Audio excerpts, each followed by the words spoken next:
The phone lit up at 2:14 a.m. Her name didn't feel like her name anymore. Just a word, a trigger. I didn't answer right away. I let it ring, watched the screen vibrate against the nightstand like it was nervous. When I finally picked up, she was breathing too fast. "Hey," she said, soft, careful, like she was stepping into a room full of glass. I didn't respond. I didn't think you'd answer.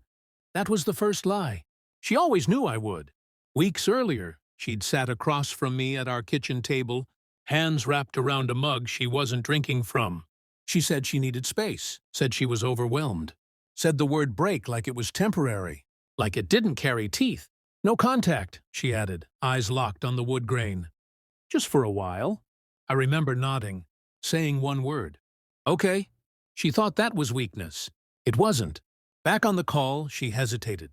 Waiting for warmth? For familiarity? For permission? "I've been thinking," she said. "Maybe we rushed things." I pictured the wedding binder still sitting on the shelf.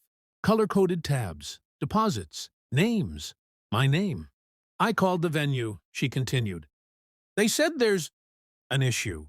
Silence stretched between us. I let it.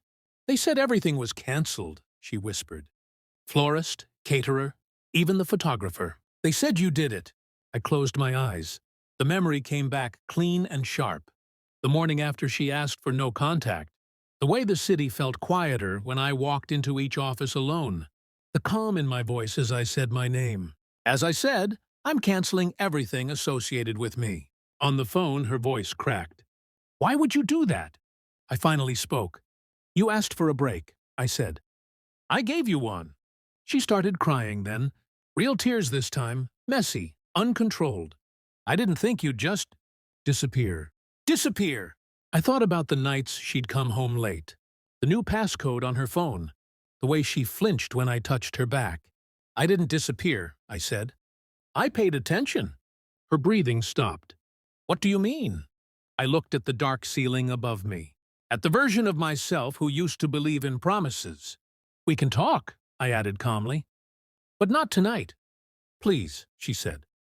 "I need to understand what's happening." I hung up. And for the first time since she asked for space, I slept without dreaming. I didn't rush the truth. I let it walk toward me on its own. During the weeks of no contact, I moved through life like nothing had changed. I went to work. I answered emails. I smiled at people who asked about the wedding. I told them the same thing every time. "It's handled." At night, I listened. Silence has patterns. You just have to let them repeat.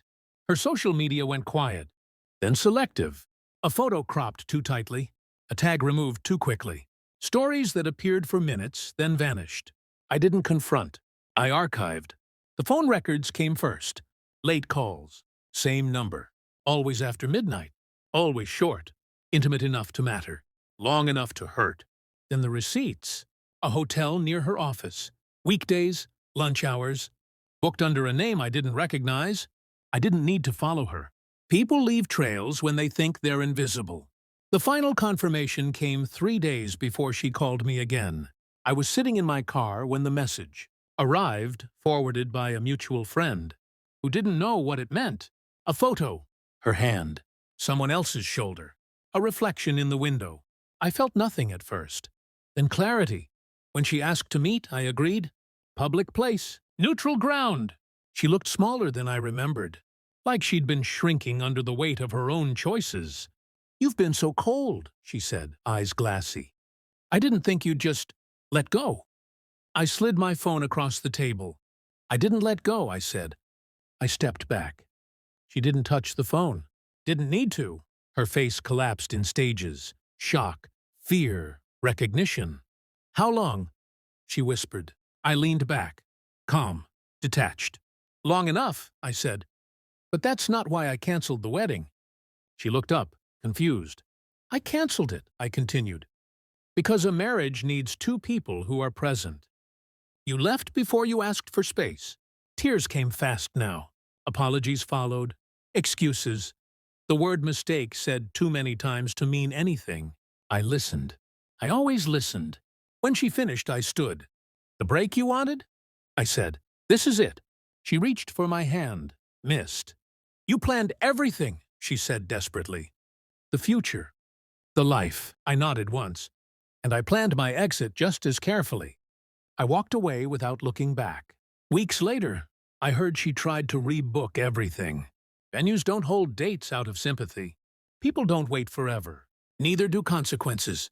I don't hate her. Hate requires attachment. What I feel is lighter than anger, heavier than relief. I kept my word. I gave her space. She just didn't realize it would be permanent.